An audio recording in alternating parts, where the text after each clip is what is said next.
The lovely Anna Torv, who you all know as Agent Olivia Dunham, has kindly come to say hello. Hello. Hello.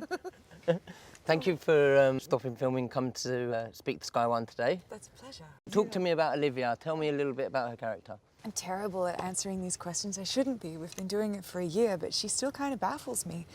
And I wonder sometimes if that's something that that they're planning and not telling me. Like I keep thinking, are we going to find out that she's been programmed?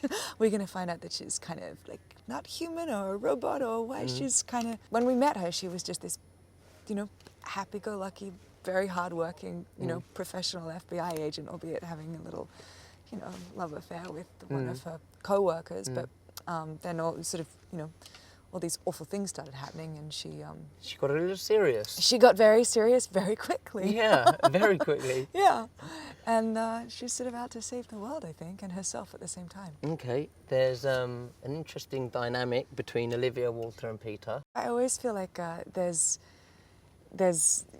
Peter and Walter, and then Olivia is kind of like, on the outside, sort of watching in, and I'm sort of interested to see what function she ends up fulfilling within that little dynamic. I know that they are wanting it to be like a family, but I'm not quite sure who's going to be who. And I like the idea of Olivia sort of becoming more of the maternal figure, and taking care of these two little lost boys. But I think she's got a long way to go before she gets there. And Peter's character, I think, wants to look after you a little bit. Maybe. Yeah. Maybe, I'm not sure, yeah. And that's probably going to change in season 2, the dynamic, because Jeff Pinkner at Comic-Con said that some... got so much more information than me, really. Well, yeah. He said that some unpleasant things are going to happen. There's a war's coming, and you're going to have to... The characters are going to have to take a side. All our characters know that a war is coming. What you don't know, but what I know, is that we've also now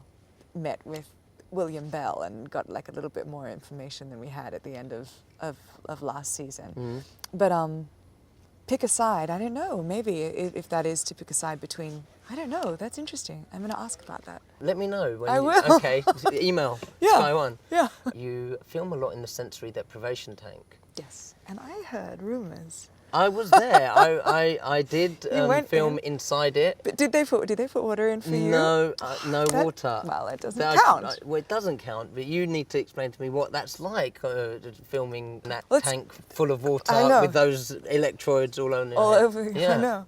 Well, it starts off kind of lovely because they make sure that the water's nice and warm, and they put all Epsom salts in so that you float and.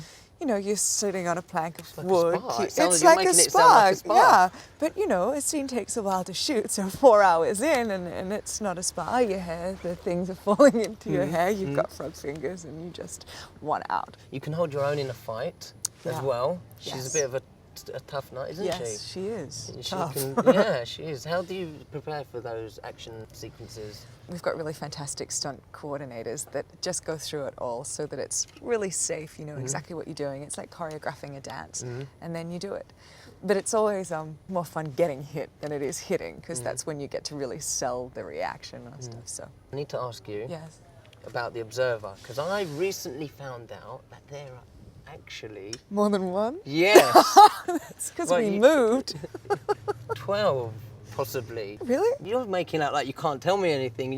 I'm making out like I don't know anything. Like I know you know more than that. I'm trying to work out I hope I don't say the wrong thing, because I don't know if there's 12 actors playing the one observer or 12 different observers. Tell me about this parallel universe. When you first read in the script that there was going to be a parallel universe, how did you feel? I was so excited because I thought, oh my God, they're going to give me like a doppelganger. I'm going to get to play the Olivia that has an Australian accent and that laughs very loudly at all of Walter's jokes. But she hasn't appeared yet, but I still have my fingers crossed. She hasn't appeared yet? No. Okay. No.